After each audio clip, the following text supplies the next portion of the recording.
द्वाविंशः सर्गः। समुद्र की सलाह के अनुसार नल के द्वारा सागर पर 100 योजन लंबे पुल का निर्माण तथा उसके द्वारा श्री राम आदि सहित वानर सेना का उस पार पहुंचकर पड़ाव डालना। तब रघुकुल तिलक श्री राम ने समुद्र से कठोर शब्दों में कहा, महासागर, आज मैं पाताल सहित तुझे सुखा डालूंगा। सागर, मेरे बाणों से तुम्हारी सारी जल राशि दग्ध हो जाएगी, तू सूख जाएगा और तेरे भीतर रहने वाले सब जीव नष्ट हो जाएंगे। उस दशा में तेरे यहां जल के स्थान में विशाल बालू का राशि पैदा हो जाएगी। समुद्र, मेरे धनुष द्वारा की गई बाण वर्षा से जब तेरी ऐसी दशा हो जाएगी, तब वानर लोग पैदल ही चलकर तेरे उस पार पहुंच जाएंगे।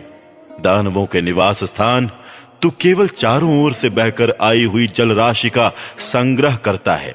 तुझे मेरे बल और पराक्रम का पता नहीं है, किंतु याद रख, तुझे मुझसे भारी संताप प्राप्त होगा। यूं कहकर महाबली श्री राम ने एक ब्रह्मदंड के समान भयंकर बाण को ब्रह्मास्त्र से अभिमंत्रित करके अपने श्रेष्ठ धनुष पर चढ़ाकर खींचा। श्री रघुनाथ जी के द्वारा सहसा उस धनुष के खींचे जाते ही पृथ्वी और आकाश मानो फटने लगे और पर्वत डगमगा उठे। सारे संसार में अंधकार छा गया, किसी को दिशाओं का ज्ञान न रहा। सरिताओं और सरोवरों में तत्काल हलचल पैदा हो गई। चंद्रमा और सूर्य नक्षत्रों के साथ तिर्यक गति से चलने लगे। सूर्य की किरणों से प्रकाशित होने पर भी आकाश में अंधकार छा गया। उस समय आकाश में सैकड़ों उल्काएं प्रज्वलित होकर उसे प्रकाशित करने लगी तथा अंतरिक्ष से अनुपम एवं भारी गड़गड़ाहट के साथ वज्रपात होने लगा। परिवह आदि वायु भेदों का समूह बड़े वेग से बहने लगा। वो मेघों की घटा को उड़ाता हुआ बारंबार वृक्षों को तोड़ने, बड़े बड़े पर्वतों से टकराने और उनके शिखरों को खंडित करके गिराने लगा। आकाश में महान वेगशाली विशाल वज्र भारी गड़गड़ाहट के साथ टकराकर उस समय वैद्युत अग्नि की वर्षा करने लगे। जो प्राणी दिखाई दे रहे थे और जो नहीं दिखाई देते थे, वे सब बिजली की कड़क के समान भयंकर शब्द करने लगे। उनमें से कितने ही अभिभूत होकर धराशायी हो गए, कितने ही भयभीत और उद्विग्न हो उठे। कोई व्यथा से व्याकुल हो गए और कितने ही भय के मारे जड़वत हो गए। समुद्र अपने भीतर रहने वाले प्राणियों, तरंगों, सर्पों और राक्षसों सहित सहसा भयानक वेग से युक्त हो गया और प्रलय काल के बिना ही तीव्र गति से अपनी मर्यादा लांघकर एक एक योजन आगे बढ़ गया। इस प्रकार नदों और नदियों के स्वामी उस उद्धत समुद्र के मर्यादा लांघकर बढ़ जाने पर भी शत्रुसूदन श्री रामचंद्र जी अपने स्थान से पीछे नहीं हटे। तब समुद्र के बीच से सागर स्वयं मूर्तिमान होकर प्रकट हुआ, मानो महाशैल मेरु पर्वत के अंगभूत उदयाचल से सूर्य देव उदित हुए हों। चमकीले मुख वाले सर्पों के साथ समुद्र का दर्शन हुआ। उसका वर्ण स्निग्ध वैदूर्य मणि के समान श्याम था। उसने जाम्बुनद नामक सुवर्ण के बने हुए आभूषण पहन रखे थे। लाल रंग के फूलों की माला तथा लाल ही वस्त्र धारण किए थे। उसके नेत्र प्रफुल्ल कमल दल के समान सुंदर थे। उसने सिर पर एक दिव्य पुष्प माला धारण कर रखी थी, जो सब प्रकार के फूलों से बनाई गई थी। सुवर्ण और तपे हुए कांचन के आभूषण उसकी शोभा बढ़ाते थे। वो अपने ही भीतर उत्पन्न हुए रत्नों के उत्तम आभूषणों से विभूषित था, इसीलिए नाना प्रकार के धातुओं से अलंकृत हिमवान पर्वत के समान शोभा पाता था। वो अपने विशाल वक्षस्थल पर कौस्तुभ मणि के सहोदर एक श्वेत प्रभा से युक्त मुख्य रत्न धारण किए हुए था, जो मोतियों की इकहरी माला के मध्य भाग में प्रकाशित हो रहा था। चंचल तरंगियों से घेरे हुए थी। मेघमाला और वायु से वो व्याप्त था तथा गंगा और सिंधु आदि नदियां उसे सब ओर से घेर कर खड़ी थीं। उसके भीतर बड़े बड़े ग्राह उद्भ्रांत हो रहे थे। नाग और राक्षस घबराए हुए थे।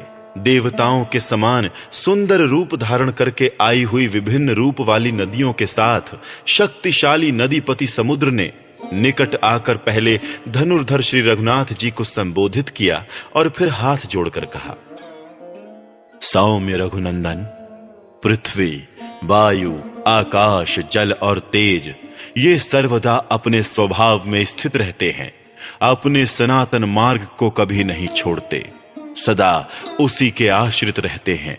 मेरा भी ये स्वभाव ही है जो मैं अगाध और अथाह हूं, कोई मेरे पार नहीं जा सकता। यदि मेरी थाह मिल जाए तो ये विकार मेरे स्वभाव का व्यतिक्रम ही होगा। इसलिए मैं आपसे पार होने का ये उपाय बताता हूं।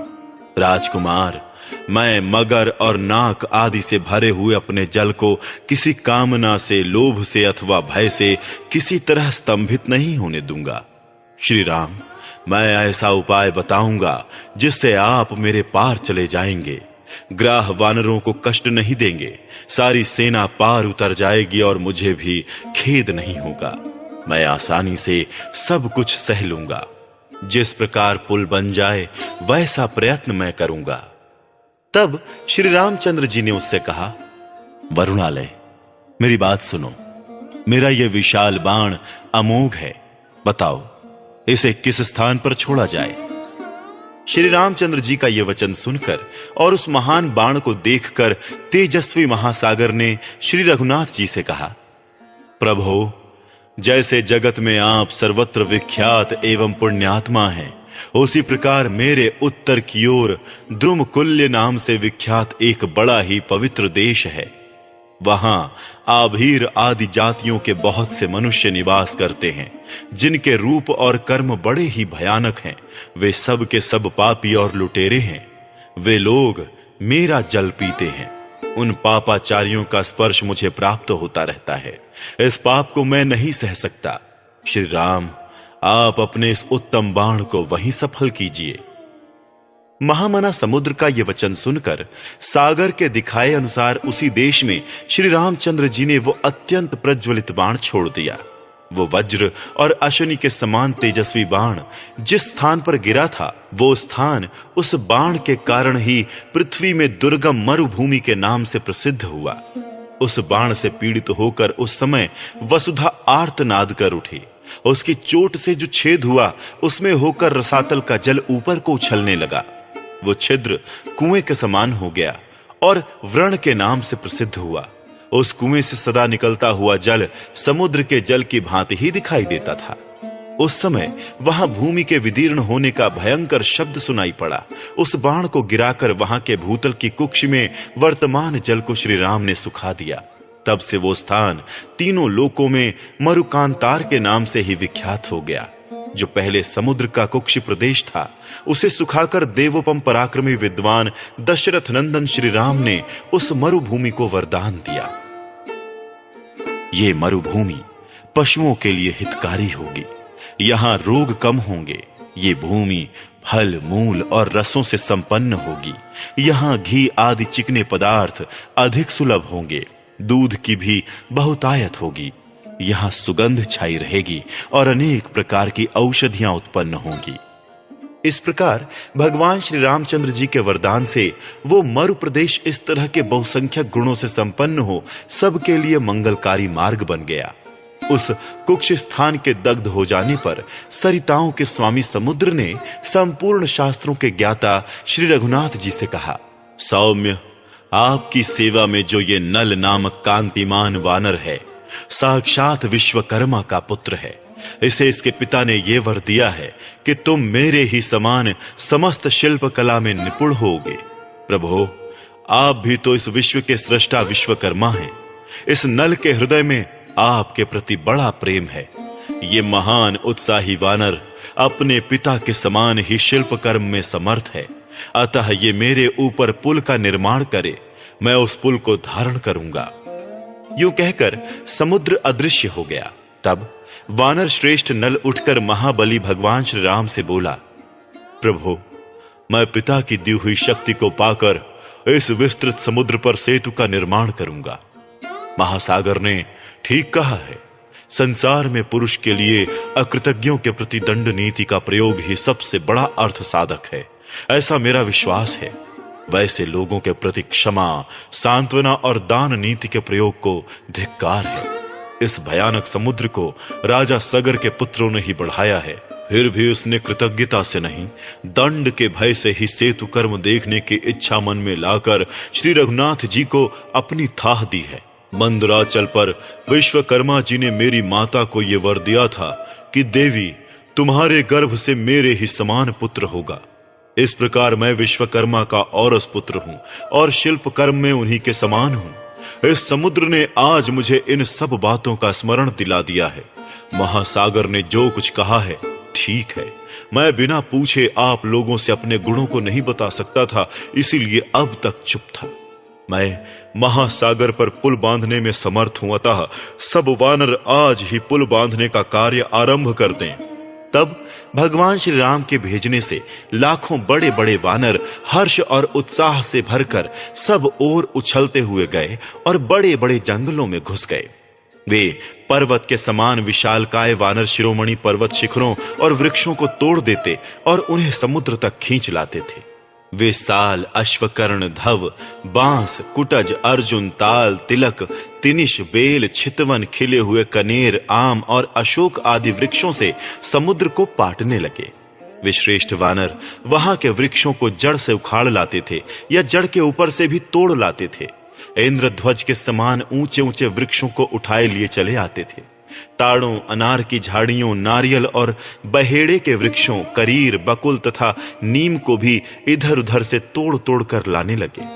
महाकाय महाबली वानर हाथी के समान बड़ी बड़ी शिलाओं और पर्वतों को उखाड़कर यंत्रों द्वारा समुद्र तट पर ले आते थे। शिलाखंडों को फेंकने से समुद्र का जल सहसा आकाश में उठ जाता और फिर वहां से नीचे को गिर जाता था। उन वानरों ने सब ओर पत्थर गिराकर समुद्र में हलचल मचा दी। कुछ दूसरे वानर 100 योजन लंबा सूत पकड़े हुए थे। नल, नदों और नदियों के स्वामी समुद्र के बीच में महान सेतु का निर्माण कर रहे थे। भयंकर कर्म करने वाले वानरों ने मिलजुल कर उस समय सेतु निर्माण का कार्य आरंभ किया था। कोई नापने के लिए दंड पकड़ते थे तो कोई सामग्री जुटाते थे। श्री रामचंद्र जी की आज्ञा शिरोधार्य करके सैकड़ों वानर, जो पर्वतों और मेघों के समान प्रतीत होते थे, वहां तिनकों और काष्ठों द्वारा भिन्न भिन्न स्थानों में पुल बांध रहे थे, जिनके अग्रभाग फूलों से लदे थे। ऐसे वृक्षों द्वारा भी वे वानर सेतु बांधते थे। पर्वतों जैसी बड़ी बड़ी चट्टानें और पर्वत शिखर लेकर सब ओर दौड़ते वानर दानवों के समान दिखाई देते थे। उस समय उस महासागर में फेंकी जाती हुई शिलाओं और गिराए जाते हुए पहाड़ों के गिरने से बड़ा भीषण शब्द हो रहा था। हाथी के समान विशालकाय वानर बड़े उत्साह और तेजी के साथ काम में लगे हुए थे। पहले दिन उन्होंने 14 योजन लंबा पुल बांधा। फिर दूसरे दिन भयंकर शरीर वाले महाबली वानरों ने तेजी से काम करके 20 योजन लंबा पुल बांध दिया। तीसरे दिन शीघ्रता पूर्वक काम में जुटे हुए महाकाय कपियों ने समुद्र में 21 योजन लंबा पुल बांध दिया। चौथे दिन महान वेगशाली और शीघ्रकारी वानरों ने 22 योजन लंबा पुल और बांध दिया तथा पांचवें दिन शीघ्रता करने वाले उन वानर वीरों ने सुवेल पर्वत के निकट तक 23 योजन लंबा पुल बांधा। इस प्रकार विश्वकर्मा के बलवान पुत्र कांतिमान कपिश्रेष्ठ नल ने समुद्र में 100 योजन लंबा पुल तैयार कर दिया। इस कार्य में वे अपने पिता के समान ही प्रतिभाशाली थे। मकरालय समुद्र में नल के द्वारा निर्मित हुआ वो सुंदर और शोभाशाली सेतु आकाश में स्वाति पथ के समान सुशोभित होता था। उस समय देवता, गंधर्व, सिद्ध और महर्षि उस अद्भुत कार्य को देखने के लिए आकाश में आकर खड़े थे।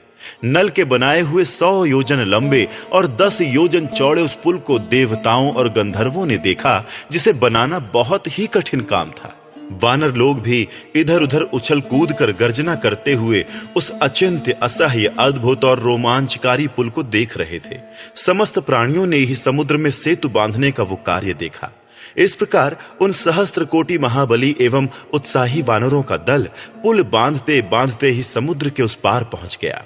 वो पुल बड़ा ही विशाल, सुंदरता से बनाया हुआ, शोभा संपन्न, समतल और सुसंबद्ध था। वो महान सेतु सागर में सीमंत के समान शोभा पाता था। पुल तैयार हो जाने पर अपने सचिवों के साथ विभीषण गदा हाथ में लेकर समुद्र के दूसरे तट पर खड़े हो गए, जिससे शत्रु पक्षीय राक्षस यदि पुल तोड़ने के लिए आए तो उन्हें दंड दिया जा सके। तदनंतर सुग्रीव ने सत्य पराक्रमी श्री राम से कहा, वीरवर, आप हनुमान के कंधे पर चढ़ जाइए और लक्ष्मण अंगद की पीठ पर सवार हो लें, क्योंकि ये मकरालय समुद्र बहुत लंबा चौड़ा है। ये दोनों वानर आकाश मार्ग से चलने वाले हैं। अतः ये ही दोनों आप दोनों भाइयों को धारण कर सकेंगे। इस प्रकार धनुर्धर एवं धर्मात्मा भगवान श्री राम लक्ष्मण और सुग्रीव के साथ उस सेना के आगे आगे चले। दूसरे वानर सेना के बीच में और अगल बगल में होकर चलने लगे। कितने ही वानर जल में कूद पड़ते और तैरते हुए चलते थे। दूसरे पुल का मार्ग पकड़कर जाते थे और कितने ही आकाश में उछलकर गरुड़ के समान उड़ते थे। इस प्रकार पार जाती हुई उस भयंकर वानर सेना ने अपने महान घोष से समुद्र की बढ़ी हुई भीषण गर्जना को भी दबा दिया। धीरे धीरे वानरों की सारी सेना नल के बनाए हुए पुल से समुद्र के उस पार जा पहुंची। राजा सुग्रीव ने फल मूल और जल की अधिकता देख सागर के तट पर ही सेना का पड़ाव डाला। भगवान श्री राम का वो अद्भुत और दुष्कर कर्म देखकर सिद्ध चारण और महर्षियों के साथ देवता लोग उनके पास आए तथा उन्होंने अलग अलग पवित्र एवं शुभ जल से उनका अभिषेक किया। फिर बोले, नरदेव, तुम शत्रुओं पर विजय प्राप्त करो और समुद्र पर्यंत सारी पृथ्वी का सदा पालन करते रहो। इस प्रकार भांति भांति के मंगल सूचक वचनों द्वारा राज सम्मानित श्री राम का उन्होंने अभिवादन किया। त्रयोविंशः सर्गः। श्री राम का लक्ष्मण से उत्पात सूचक लक्षणों का वर्णन और लंका पर आक्रमण।